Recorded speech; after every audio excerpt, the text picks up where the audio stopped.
Wicked. For Good is coughing with COVID right on opening night. Ariana Grande gets COVID on opening day. Wicked, for Good, hits theaters with mixed reviews. Critics are fighting, fans are crying, and somehow AI plus musicals are giving us a mirror to society's chaos. The Daily World Pod by ZebraTruth just dropped a wild episode, and Wicked fans, you're gonna feel this one. In today's pod, why Wicked's finale is both magical and messy. Ariana Grande Cynthia Erivo's powerful performances, how big musicals plus AI reflect our democracy, identity, pressure, and culture wars. Analyst versus Critic versus Idealist versus Realist, 4 takes. 0 yelling, a conversation that's actually thoughtful. Yes, on the internet. And yes, the guest cracks jokes. Don't worry. So, Jane, just when fans were polishing their broomsticks for the big screen debut of Wicked for Good, Ariana Grande drops a bombshell she's tested positive for COVID on opening day. Instagram announcement, canceled TV appearances, the whole deal. Talk about a plot twist nobody wanted. It's seriously giving main character energy, except way less glam and way more quarantine snacks. You have to feel for her, though. With all those interviews and premieres lined up, the timing couldn't have been worse. But it also says a lot about how even our biggest stars are still riding the same pandemic roller coaster as the rest of us. Absolutely. And the fact she posted that photo from Jimmy Fallon, captioned "moments before COVID," that hit home. It's a pretty stark reminder that no matter how high profile the event, COVID can still crash the party literally. But let's get into how this shook up the hype around the movie. Oh, for sure. Her absence from the press tour added another level of drama. Fans were already buzzing, and then suddenly the main witch is MIA. It's almost like life imitating art, except in this case, the bad news flew in instead of a house. So once the curtain finally lifted, reviews started rolling in fast, and wow, were they all over the map. Some folks called it a magical, emotional finale. Others said it was a slog weighed down by too many Oz callbacks. What was your gut reaction when you saw those headlines? My first thought was, here we go, musical fans versus movie critics, round 2. I loved hearing that Cynthia Erivo and Ariana Grande's duet on For Good is getting so much praise.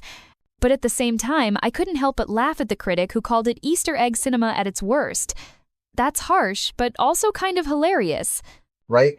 And to be honest, it makes me wonder if fans and critics are just speaking different languages at this point. Fans seem thrilled about the emotional beats and Broadway vibes, while reviewers seem hung up on the pacing and all those Wizard of Oz winks. There's a real split between nostalgia and narrative here. That's such a good point. It almost feels like the movie is stuck between wanting to satisfy diehard fans and trying to say something new. Maybe that's why reactions are so polarized. Everyone brings their own expectations to the Emerald City. Let's break this down logically. What do the facts tell us? The film's got a nearly 5-hour runtime, over 2 parts, plenty of visual spectacle, and powerhouse performances. But critics keep circling back to the same issues. Bloated narrative, too many Oz references, and not enough new ideas.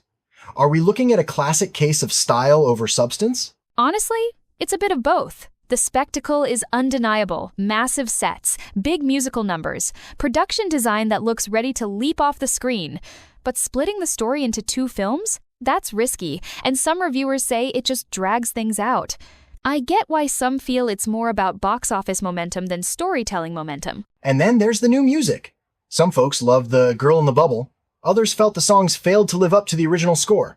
I think it's tough. How do you add to a legacy like Wicked without either repeating yourself or alienating the purists? That's the million-dollar question.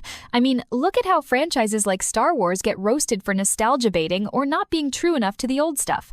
It's almost impossible to win, but at least the movie's production values seem universally respected. Totally. And some reviewers pointed out that the film's heart, friendship, and acceptance still shines through, even if the narrative stumbles. So maybe the real question is, what matters more, the journey or the destination? Let's zoom out for a second. Wicked isn't just about witches and flying monkeys. It's always been an allegory for society, democracy, and the pressure to conform. Do you think the movie adds anything fresh to that conversation? Or does it play it safe? I love this question. On one hand, the themes of friendship, being misunderstood, and standing up for what's right are timeless. Cynthia Erivo's Elphaba really nails that outsider energy. But I do wish the movie had dug deeper into stuff like animal rights and social image. Those threads felt a bit rushed. You're not alone there. Some critics mentioned the film called for unity and compassion, but then skipped over the messier real-world parallels. It's almost like they wanted to have their cake and eat it, too, a big feel-good message without wading into the hard stuff. Exactly. And maybe that's why the movie is both inspiring and a little unsatisfying. It's kind of like democracy itself, full of hope, but always a work in progress. And hey, at least it's sparking debates about what we value as a society. Switching gears, let's talk solutions. Given the polarized reviews and the film's obvious strengths, what's the most practical path forward for big musical adaptations? Is it all about the spectacle? Or should studios aim for tighter stories and deeper themes? If I could wave a magic wand, I'd say why not both? But seriously, musicals thrive on spectacle, yet the great ones hit you in the feels and stick with you after the credits. Maybe the answer is shorter runtimes and more focus on character moments, even if it means less glitz. That actually reminds me of how Hamilton managed to be flashy and meaningful without ever feeling bloated. But the business side is real. 2-part movies double the box office, and that's a tough temptation to resist. No kidding! Studios want their yellow brick road paved with gold, but if you chase every dollar, you risk losing what makes these stories special. Maybe next time, directors and writers will look at Wicked's mixed reception and ask, how do we keep the magic without losing the message? So, as we wrap up, here's what we can take away. Wicked.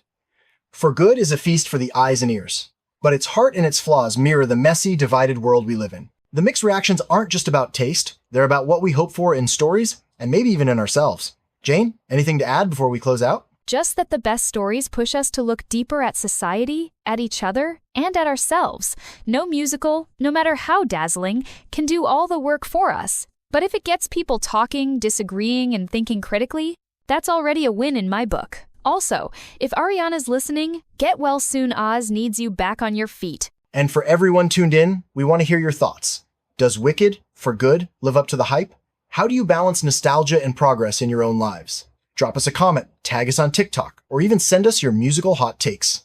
Here's to more drama, more dialogue, and never settling for the easy narrative. Okay.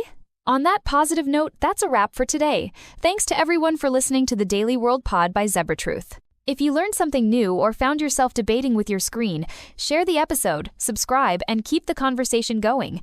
See you next time on the edge of AI and musicals.